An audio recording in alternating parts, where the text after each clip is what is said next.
ಬುದ್ಧನ ಒಂದು ಮಾತಿನಿಂದ ರಾಕ್ಷಸನಾಗಿದ್ದವ ಮನುಷ್ಯನಾದ ಕಥೆಯನ್ನು ಇವತ್ತು ತಿಳಿಯೋಣ. ಬನ್ನಿ, ಲೆಟ್ಸ್ ಗೋ. ಒಂದು ಊರಲ್ಲಿ ಒಬ್ಬ ಯುವಕ ಇದ್ದ. ಅವನ ನಿಜವಾದ ಹೆಸರು ನಾವು ಈಗಾಗಲೇ ಮರೆತಿದ್ದೇವೆ. ಆದರೆ ಆ ಊರಿನವರು ಅವನಿಗೊಂದು ಹೆಸರು ಕೊಟ್ಟಿದ್ದರು. ಆ ಹೆಸರೇ ಅಂಗುಲಿಮಾಲ.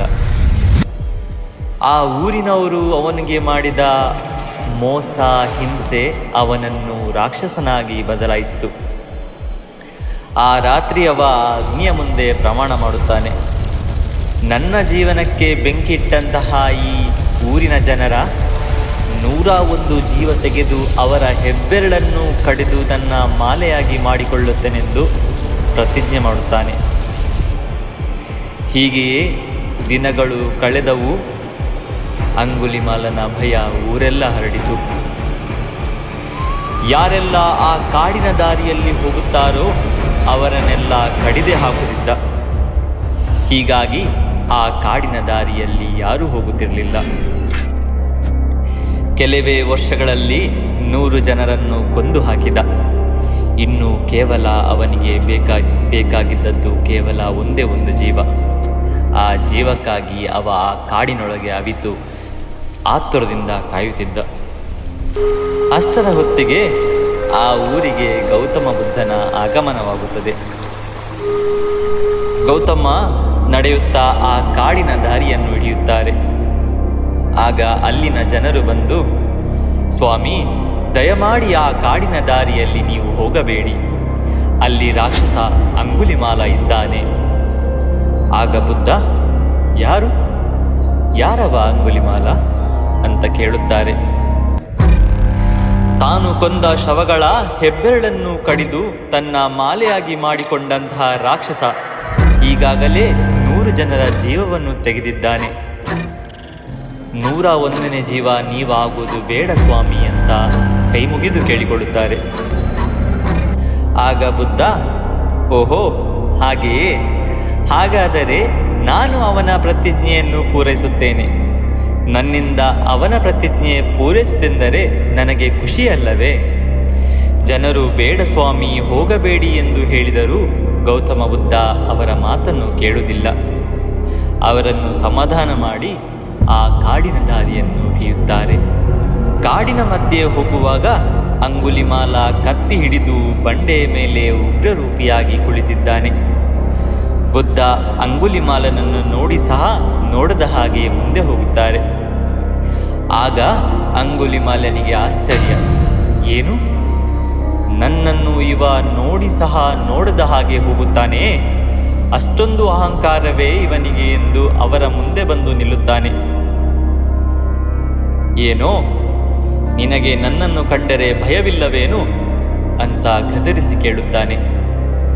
ಆಗ ಬುದ್ಧ, ಇಲ್ಲ ಅಂಗುಲಿಮಾಲ, ನನಗೆ ಯಾಕೆ ಭಯ ಅಂತ ಹೇಳುತ್ತಾರೆ. ಆಗ ಅಂಗುಲಿಮಾಲ, ಅದೆಲ್ಲ ಬಿಡು, ನಾನೀಗ ನಿನ್ನನ್ನು ಕೊಲ್ಲುತ್ತೇನೆ, ನನಗೆ ನಿನ್ನ ಜೀವ ಬೇಕು ಅಂತ ಹೇಳುತ್ತಾನೆ. ಓಹೋ, ಹಾಗಾದರೆ ತೆಗೆದುಕೋ ಈ ಜೀವವನ್ನು. ನನ್ನ ಒಂದು ಜೀವದಿಂದ ನಿನ್ನ ಆ ಪ್ರತಿಜ್ಞೆ ಪೂರ ಆಗುತ್ತೆಂದರೆ ನನ್ನ ಜೀವವನ್ನು ತೆಗೆದುಕೋ ಅಂಗುಲಿಮಾಲ ಅಂತ ಹೇಳುತ್ತಾರೆ.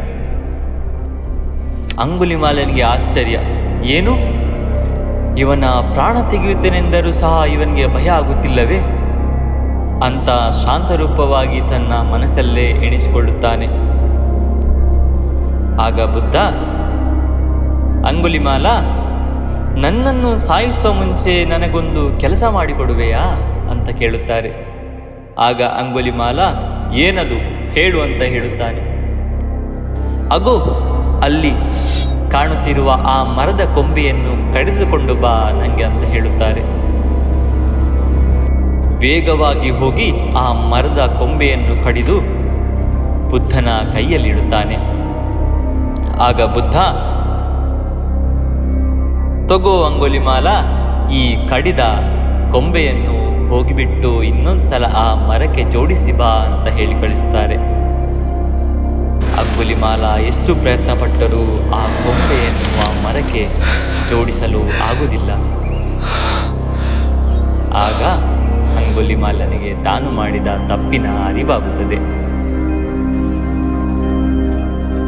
ಜೀವ ತೆಗೆಯುವುದು ತುಂಬ ಸುಲಭ, ಆದರೆ ಜೀವ ಕೊಡುವುದು ತುಂಬ ಕಷ್ಟ.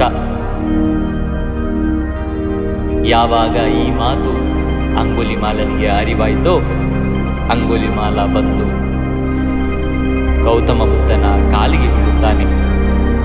ತಂದೆ, ನನ್ನ ತಪ್ಪಾಯಿತು, ನನಗೆ ಇನ್ನು ನೀವೇ ದಾರಿ ತೋರಿಸಿ ಎಂದು ಕೇಳಿಕೊಳ್ಳುತ್ತಾನೆ.